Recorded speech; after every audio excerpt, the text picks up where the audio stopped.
नमस्ते। इस high yield परीक्षा मास्टर क्लास में सबका स्वागत है।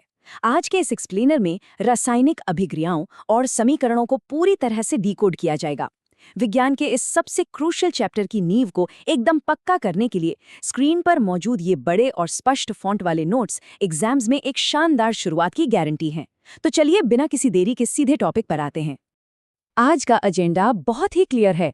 पहला, रासायनिक अभिक्रिया की पहचान। दूसरा, समीकरण लिखने के नियम। तीसरा, समीकरण संतुलन के चरण। चौथा, अभिक्रियाओं के प्रमुख प्रकार। और अंत में उपचयन और अपचयन।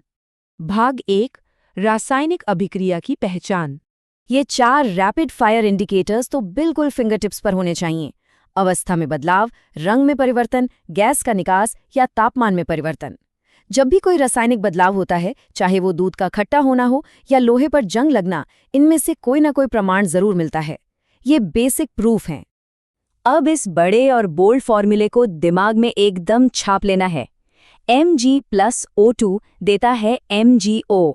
ये मैग्नीशियम रिबन को हवा में जलाने वाला वो क्लासिक टेक्स्ट बुक एक्सपेरिमेंट है जो बोर्ड्स का ऑल टाइम फेवरेट है। एग्जाम्स में अक्सर प्रैक्टिकल डायग्राम्स पर बेस सवाल आते हैं। इस सेटअप को देखिए, दानेदार जिंक और सल्फ्यूरिक एसिड का रिएक्शन। यहाँ साफ साफ देखा जा सकता है कि कैसे हाइड्रोजन गैस के बुलबुले निकल रहे हैं।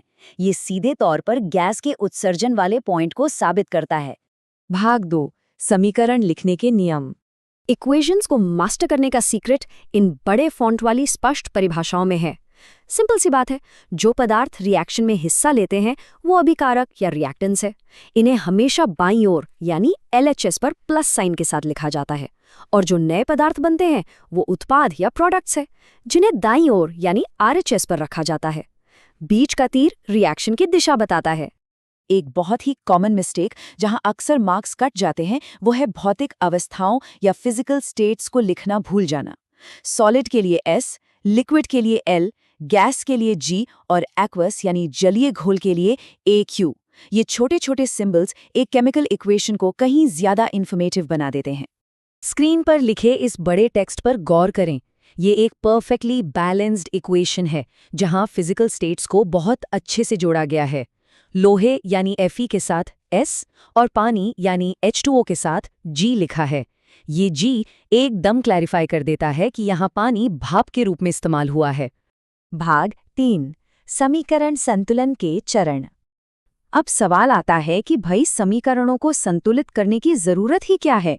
जवाब है द्रव्यमान के संरक्षण का नियम। इसका सीधा सा मतलब है कि किसी भी रिएक्शन में द्रव्यमान या मास न तो बनता है और न ही खत्म होता है।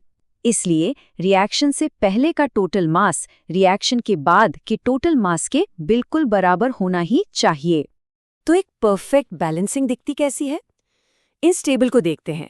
जिंक और सल्फ्यूरिक एसिड वाली इक्वेशन में LHS और RHS दोनों तरफ जिंक, हाइड्रोजन, सल्फर और ऑक्सीजन, हर एक परमाणु की संख्या बिल्कुल बराबर है, एकदम परफेक्ट।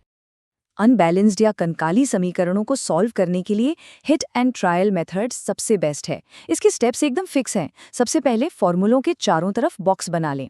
और हाँ, सबसे ज़रूरी बात, इन बॉक्सेस के अंदर कभी कुछ चेंज नहीं करना है, सिर्फ बॉक्स के बाहर कोएफिशिएंट्स या गुणांक जोड़ने हैं। भाग 4, अभिक्रियाओं के प्रमुख प्रकार। ये विजुअल कंपैरिजन इन 2 मेन टाइप्स के फर्क को एकदम क्लियर कर देता है। संयोजन या कॉम्बिनेशन में 2 या ज़्यादा चीज़ें मिलकर सिर्फ एक सिंगल प्रोडक्ट बनाती हैं, और इसके ठीक उलट वियोजन या डीकम्पोजिशन में एक अकेला रिएक्टेंट टूटकर छोटे छोटे प्रोडक्ट्स में बट जाता है। वियोजन का ये स्पेसिफिक एग्जाम्पल तो एग्जाम के लिए खजाना है। जब चूना पत्थर यानी कैल्शियम कार्बोनेट को हीट दी जाती है तो वो टूटकर बिना बुझा हुआ चूना और कार्बन डाइऑक्साइड गैस बनाता है। ऊष्मा का इस्तेमाल होने की वजह से इसे ऊष्मीय वियोजन कहते हैं। एक और बहुत ही क्रूशियल डिफरेंस जो MCQs में अक्सर आता है, ऊष्माक्षेपी बनाम ऊष्माशोषी। ऊष्माक्षेपी यानी एक्सोथर्मिक रिएक्शंस हीट रिलीज करती हैं, जैसे नेचुरल गैस का जलना। वहीं ऊष्माशोषी यानी एंडोथर्मिक रिएक्शंस में हीट एब्जॉर्ब होती है। एक मार्क वाली डेफिनेशंस में द्विविस्थापन हमेशा टॉप पर रहता है। यहाँ रिएक्टेंट्स के बीच सीधे आयनों की अदला बदली होती है।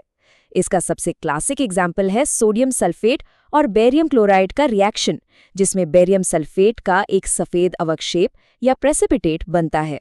भाग 5 उपचयन और अपचयन।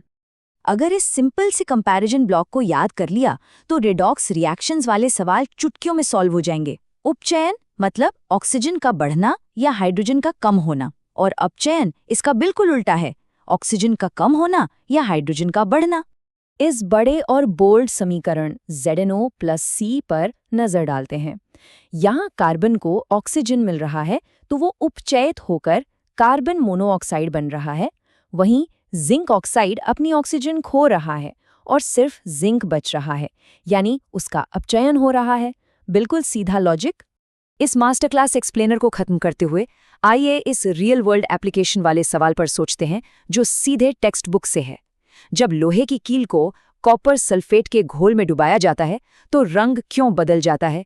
इसका हिंट है विस्थापन और रिएक्टिविटी।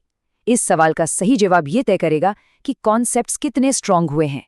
सीखते रहें और विज्ञान के इन शानदार समीकरणों को एक्सप्लोर करते रहें।